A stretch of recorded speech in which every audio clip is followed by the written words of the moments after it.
Hi, Paul. How are you? I'm well. How you doing, Rachel? I'm doing good. So, you're no stranger to kind of playing these very real people, but they all are very different in how you approach them, and it's really kind of fascinating.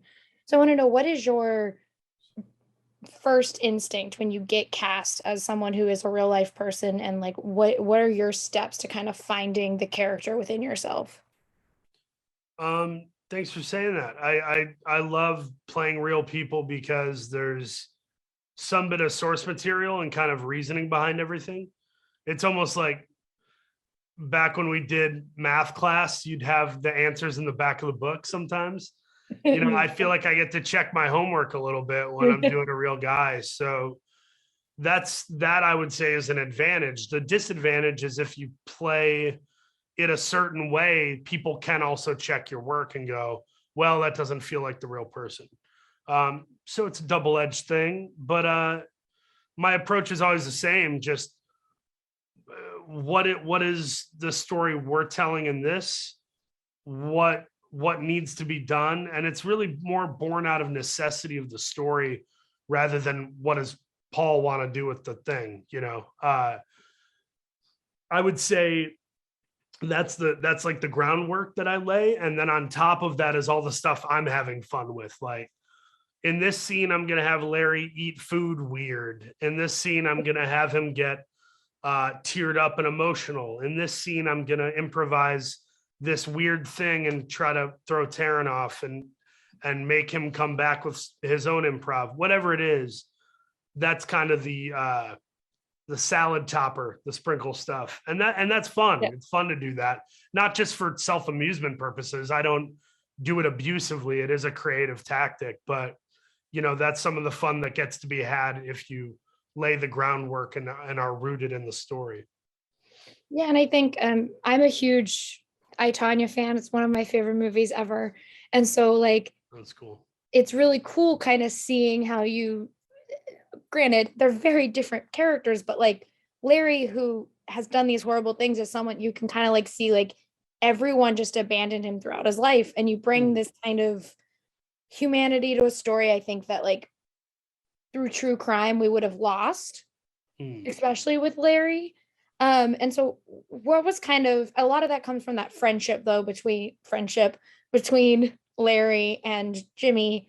And so what was that dynamic between you and Taryn like? Like how did you guys kind of find the where Larry trusts him, but Jimmy is always kind of aware that he's not friends with this man? Yeah, that relationship was interesting. I think off camera, Taryn and I got along really well and developed a friendship. I like to think, and usually when I do that with another actor, like Sebastian and I, Tanya, or Vince Vaughn and Queen Pins, or Rockwell and Richard Jewell, it's like the off-camera relationship does inform the on-camera relationship. So I think Tara and I had that to work off of, and that trust in each other. And I think Larry Hall really, I don't know the guy. I can't say this empirically, but I think there was probably an affection toward toward Jimmy Keene. There, once again, I don't want to make too many inferences, but the things that Larry did to women are super violent and deplorable and unimaginable in most cases. So it's like you kind of wonder, does he even like women? What is the intimacy he's looking for? Because every time he had potential intimacy with a woman, it turned into this havoc and chaos and uh, worst case scenario. So I think there's an emotional borderline romantic component to how Larry views Jimmy and what he gets from that relationship. So I tried to tap into that a little bit. Yeah, no, the show is really fascinating because I think a lot of problems with uh, true crime into like fictionalized stories is the victims get left behind. But I Mm, really liked that this story kind of doesn't do that. There's a good portion of it where the main victim, we hear her story and her journey. Um, and so, you, again, you do kind of have this track record of playing these roles in things where it's like giving people their stories in a way. And mm, so with this, even though Larry is the monster in this case, was that an important thing that you look for in the stories that you're telling, kind of giving truth to things? Because it is her story at the end of the day. Yeah, it's all about truth. The moment it's not about truth, it becomes egocentric and inauthentic and all the other bad words that end in trick. I I think telling stories is so important.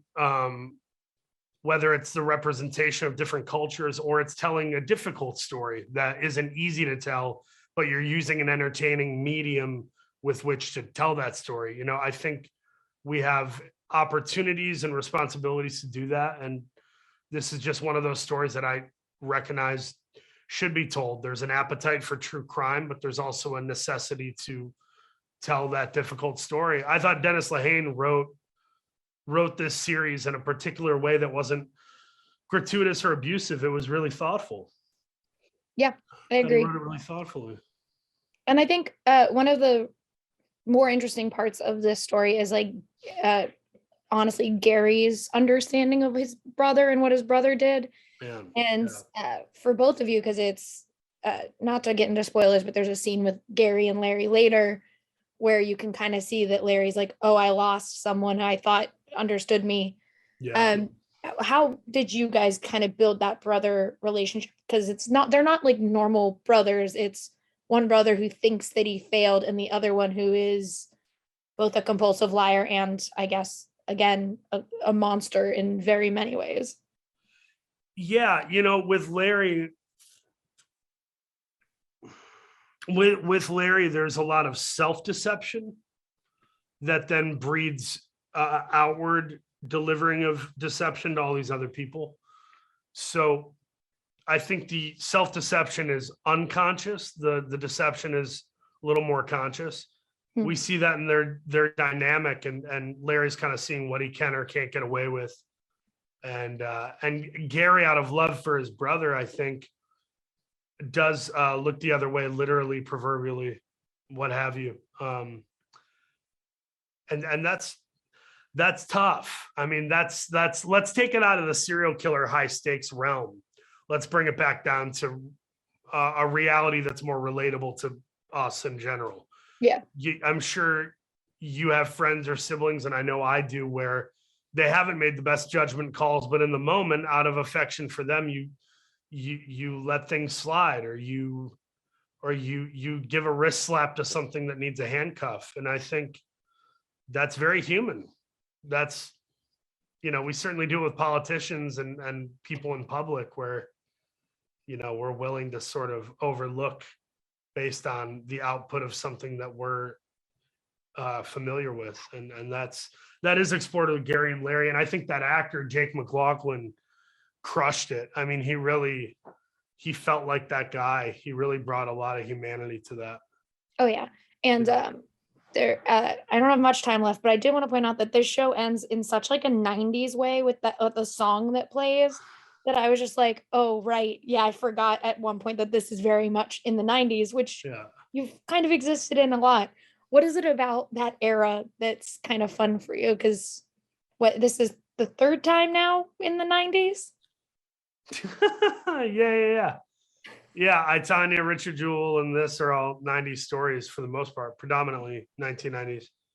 I don't know. It's probably just the place and time we're at, probably a luck of the draw of the timeline. But having grown up in the 90s and being what I would call a 90s baby or a 90s kid, I guess 90s baby means I'm born in the 90s. I was born in the 80s. So I'm an 80s baby, but I'm more of a 90s kid where that decade is what I experienced and what was true for me. So I hope to keep telling more 90s stories. Maybe Olivia Wilde will put me in her Carrie Strug movie or something. I don't know. Yeah. Just put it out in the universe now. I don't know. Do you believe in that stuff? Putting it out into the universe? I feel like that often backfires, where if you put it out into the universe, it's now like you jinxed yourself or something. Oh, I haven't thought about it that way. I'm gonna have to Maybe not. rethink everything. Then maybe Uh, that's the cynic in me. Yeah. Thank you so much. It was great talking with you, and I can't wait for everyone to get to see it. I watched it all in one go and was obsessed with it. Rachel, thank you for watching the show, and please give my best to Mary Sue. I will. Thanks. Have a good one. Have a good one.